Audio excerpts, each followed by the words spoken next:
Alright guys, here we go. So this is our third and final round of this practice session between Team AFK and Team Walruses. And so the winged walruses consists of Broadside in the striker once again, and Tangi in the helix versus Team AFK of Valinor in the striker and Akroz in the helix. So, this game is on Rath. So, the interesting thing about Rath is that there is no middle outpost. Instead, there is just a bunch of neutrals and a safe box that will pop up soon and during the match. And so, it will give the team who recycles it 20,000 extra credits, which is a huge amount and can really change the tide of any game. So the Carbon team is quickly going out for this bottom neutral outpost with 2 tanks, while the blue team is coming out for their close outpost, while Valinor tries to go and harass, but little does he know, the Carbon team is not going at all for that neutral outpost, so he's kind of like, what? I guess I'll go for somebody maker harass. And so the Carbon team really quickly grabs this bottom outpost. I've really never seen a team take an outpost so far away so quickly, and there is actually a large push of Jokers and Flamers going on Y, it looks like, but they are passing all of these neutrals, and the safe box is now popping out, and Valinor should take that, and he does, and he's going to recycle that to get an extra 20,000 credits, as I said earlier, and these Jokers were actually set from Y to T, and the Flamers coming out now as well towards this left outpost, but the Carbon team both responded to kill those units before they could neutralize that outpost, and so one Flamer is now sitting here randomly that Broadside sees and kills, but now the blue team is going for this top right outpost, so the blue team will quickly gain control. Although one tank does go down to these neutral units, they will still be able to gain control of this top right outpost. So the map control will really be the same, except that Carbon team hasn't tried at all to go for their top close outpost, but they do have two tanks there. And so Tangibility is now saying go for top because they really want to keep that map control and credit income as equal as possible so that they can try and get an advantage in this game, because there is no middle outpost to try and get an advantage. So they really have to either push for this bottom outpost or at least make sure that their top outpost isn't contested, but it actually is now, because there are now 3 blue tanks here at this bottom outpost compared to the 2 for Carbon team, and so it is at Akroz versus Broadside. Broadside was able to take control of this outpost with his creeps, because his creeps will walk in, and he is bringing 2 tanks to put behind these blue tanks, and is slashing and does escape back to his outpost before he goes down, and Broadside actually does kill Akroz there instead, although all of Carbon team's tanks have gone down besides this one here, and Broadside almost going down, but does use his sword to deflect that damage, and but there's only 2 tanks here for the Carbon team, and Valinor now re-microing his tanks.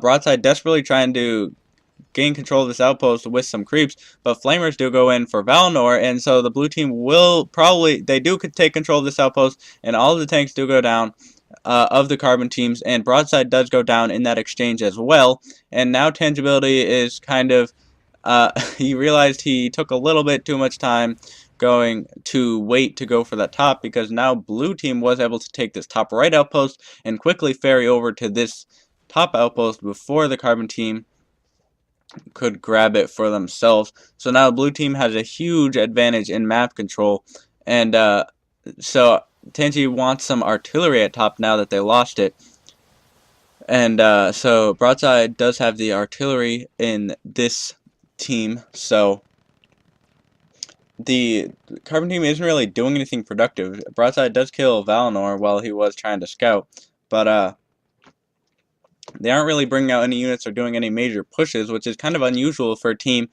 this high caliber, and they are pushing up their artillery and tanks, so they will, the artillery will rain down on the blue units, but Akroz is actually using bombs to bomb these artillery, so they can't do any more damage, but they are out of outpost energy at this base. They do have a tech pod here at this base, so they have to be careful not to lose it. Otherwise, they will lose that tech pod as well as 20,000 credits.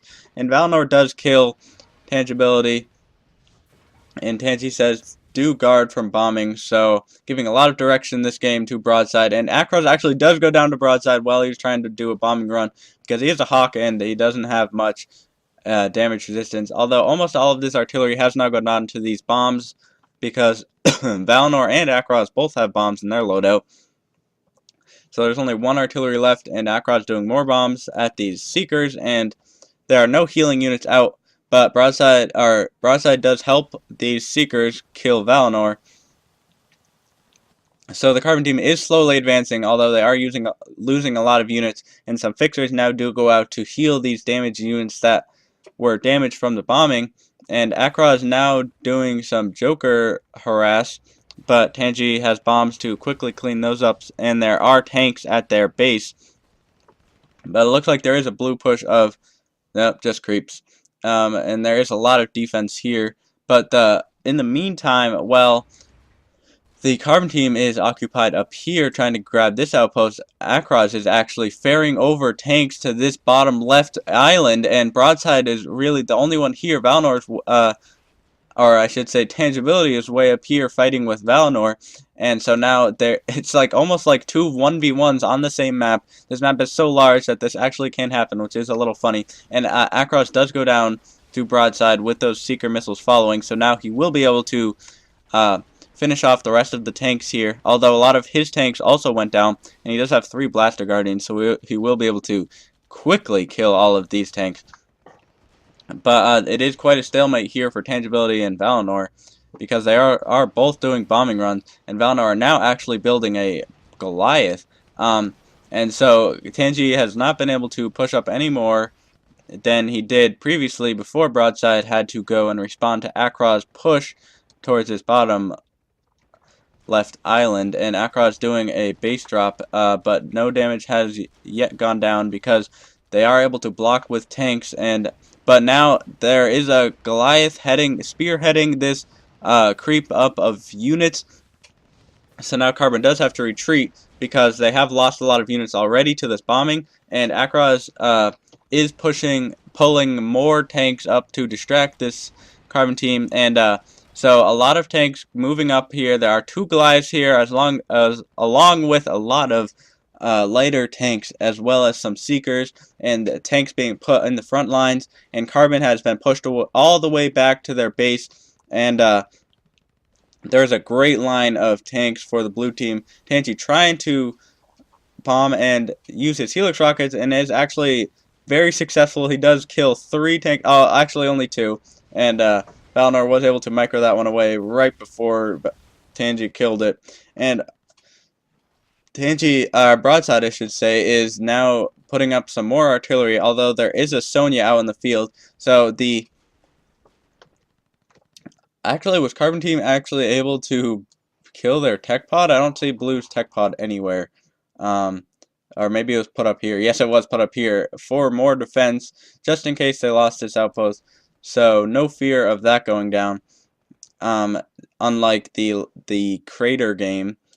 But actually, wow, as I say that, Tangibility comes with some bombs and is able to bomb down that Gemini and Tech Pod, but does go down in the process, but it is totally worth it because that Tech Pod costs 18,000 credits, and they will have to rebuild that. But Akroz does have 4 more Goliaths and in his queue, and he's pushing those out and killing these artillery that the Carbon team did push out on their front lines. But there now is a Goliath kind of out in the open, so Akroz does pull it back before it is killed by these Carbon tanks. There actually aren't that many tanks for the Carbon team right now. They are kind of spread out around the base, and I think if the blue team did push out, they might be able to get at least half health, if not finish off the base entirely. And Akroz actually pushing out some tanks, but while actually the Carbon team pushed out their tanks at the same time, so they are actually crisscrossing in a line here in this dead center portion of the land. I don't even know, the deserted road, I guess. And so these are going on Y, and these tanks are going on T, but they will be cleaned up by the Carbon team because there's a great line of tanks here. So a big loss for the blue team, but now the blue team is pushing up, so they kind of did a two-pronged attack. They used that as to distract while they ferried over Goliaths and Jokers and other tanks towards this bottom left outpost island, and so they will be able to neutralize that. Tangi does go down over his base to Valinor, and he was focus fired, and so all of Carbon's units are now dead at this island, and the blue team will be able to take this outpost as soon as they get some creeps or something. But now this Carbon push has finally reached the base, but almost everything is dead thanks to Valinor coming and killing it. And these neutrals really did soften it up, but there are now no neutrals at the mid area. And so this artillery is still raining down on this these blue Goliaths, but there is still a Sonya here. I don't know quite how effective it is way over here, and Broadside is actually able to snipe it, so now this artillery will be twice as effective, but there is a honeypot that will slowly heal up these Goliaths. And this one artillery was in range of that Goliath and did go down, and the Carbon team still has control of this, although there is 4 Goliaths coming towards this outpost. Tangi does use his ground rockets to kill or to damage one of these tanks, and is using himself as a distraction so that all of his tanks can kill these Goliaths. And so now all of those tanks were cleaned up because neither of the blue team members did come and support it. And Valinor comes back and he's like, where did all my tanks go? He was a little late. He did get distracted at the top by Broadside, and Broadside actually might go down here to Akroz, but Akroz runs out of energy. Broadside is able to transform, and Akroz actually goes down to Tangibility there, so that is a little funny. He got a little more than he expected while trying to get that kill, I guess.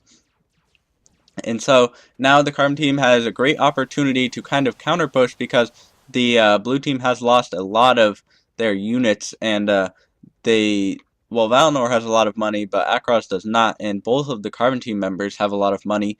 But look at the unit upkeep. Blue team has double what the Carbon team has, and Tangi almost goes down there. And there are a lot of tanks here, and Valinor does save that tech pod from the bombing that Tangi is doing.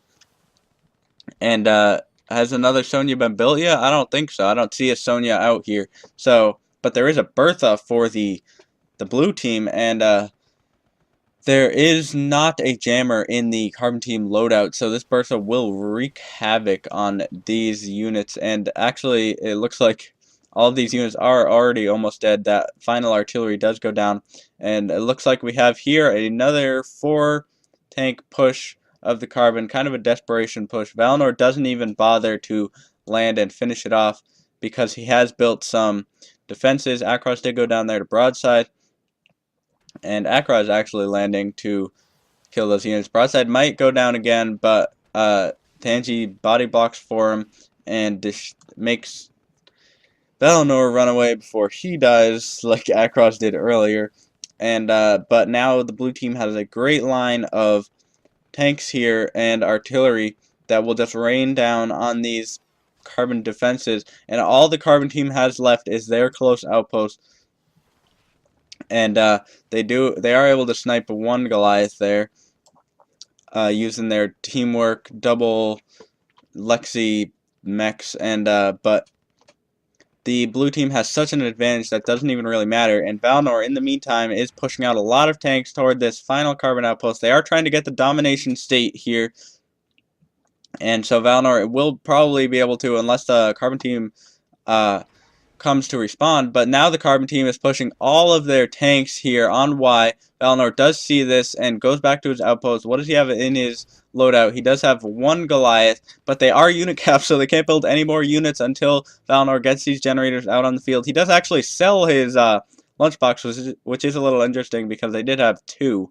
But all of these Longhorn and Gemini and Boxers are coming on Y, and this blue push was actually almost shut down, but another blue push coming 4 Goliaths were set on Y here, ferried over. The Carbon team has lost almost 3/4 of their health, now more than 3/4. They only have 1 boxer here defending. Tangi does place it in front to try and desperately block, but there are Berthas raining in. More tanks going down, but 3 of those 4 Goliaths have gone down. And all of these tanks have dispersed to go on T to these different outposts. But will the Carbon team be even able to survive this attack to try and grab those outposts? I don't know. They have killed the final Goliath, but there still are 2 tanks shooting down. They are body blocking the Carbon team. They really need a lunchbox out in the field before these 2 final tanks can finish off this outpost. And they are body blocking, and it looks like the blue team will be able to take this 2v2 on Rath, so they will be able to take the majority of these games. 2 out of the 3 2v2s in preparation for the 2v2 Doublekill Tournament that Areyouwhy did host recently, and Areyouwhy did send me some games that he got so that I could cast them while he was busy prepping for the tournament. So thanks to him, and thanks to all the people that sent in these replays. This was a great game, and but Broadside and Tangibility were actually able to, when it counted, they were able to win the tournament. But a great game nonetheless by Valinor and Akroz to take this victory on Rath. So thanks for watching, and I will see you all later.